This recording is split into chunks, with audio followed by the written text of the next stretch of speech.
Hey everybody, welcome to an all-new bonus round this month from the Game Developers Conference in San Francisco. I am Jeff Keighley, and we've got an awesome panel with us this week to talk about all things video games. Tim Schafer, Nathan Bella, and Cliffy B. Am I still allowed to call you Cliffy B or Cliff Blazinski? Wow. Yes. Thank you very much, Cliff. Absolutely. It's great to see you, Cliff. Good to see you, sir.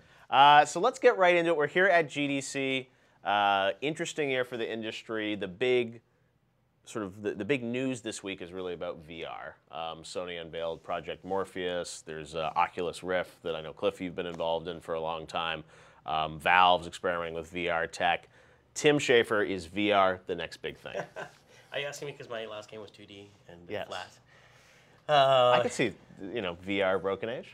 I like it. Yeah. I mean, it seems like the kind of thing that will lead to people rethinking how they're making games, to make new games just for that experience. So you think it's that level of like a paradigm shift that is going to change? Because a lot of people talk about this for 3D movies. Like, was that really going to be the next big thing? Didn't turn out to be, I think, as big as people thought it was going to be. Is VR a fad, or do you think it's really going to be the way people experience a lot of games in the future? Well, I don't think it's a fad. Okay. I don't think necessarily it means that all games will be that for sure. But you think there will be a segment of great VR experiences? Yeah. All right. Of course. Nathan. You put one on, play something that's actually built for it from the ground up, and it's hard to not love it. It's really, like, it's such a, like, it works. You can go in as skeptical as you want to go in, and you will be blown away, and you might barf a little bit. Okay. I think I'm actually trying to stay away from it as much as possible, because after the first time I used Oculus, I got hooked. I was like, this is amazing. But I don't know where it's going. I want to see how they're going to roll it out. I want to see how, I mean, lots of people are talking about the games that they're making for it, but I'm really interested in seeing what the business around VR is, and how Sony and how Valve and how Oculus actually get that out to core consumers, not just the super high-end kind of like, I am bleeding edge, I have a $12,000 PC consumer. Right.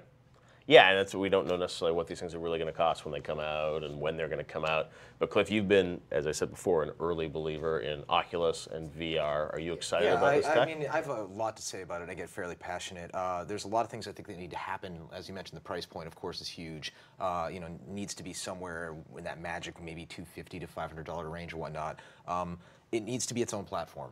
And I keep reading articles that frustrate me. They're like, oh, imagine Titanfall on the Rift, and that would suck. Like, the game is not built for that. It's a fast-paced, dizzying type of shooter. And on the show floor, I was checking out some of the indie games, which is my favorite part of the show over here, seeing the student games and things like that. And there was a couple that were using the first version of the Oculus dev kit, which you can't go back if you've used the latest Oculus or the Valve version of it, because you put that on and you're there. And I feel like I've been to other places from that, and it's really gives you that kind of holodeck type of experience.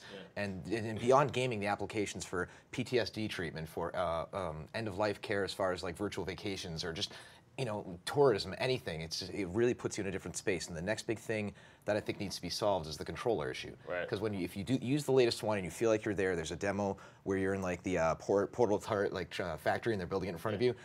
You're there until you put your hands up and they're not there. And so the controller, I think, is the next big thing they have to solve. It's an onion, and every time they peel another layer back, there's another layer to be found. So when you guys look at this VR tech and you put it through your sort of game design mind, are there a lot of ideas that instantly pop in your heads about how can we make games with this technology? Well, it's a separate language that has to be solved, right? It's like when Bungie decided they were going to make a first-person shooter on consoles and make it work. They had to have all the little aim assist and things like that. They had to change the pacing of the game. All the rules completely changed with this. And I'm more of a fan of the way Oculus has been doing it by kind of crowdsourcing their killer app.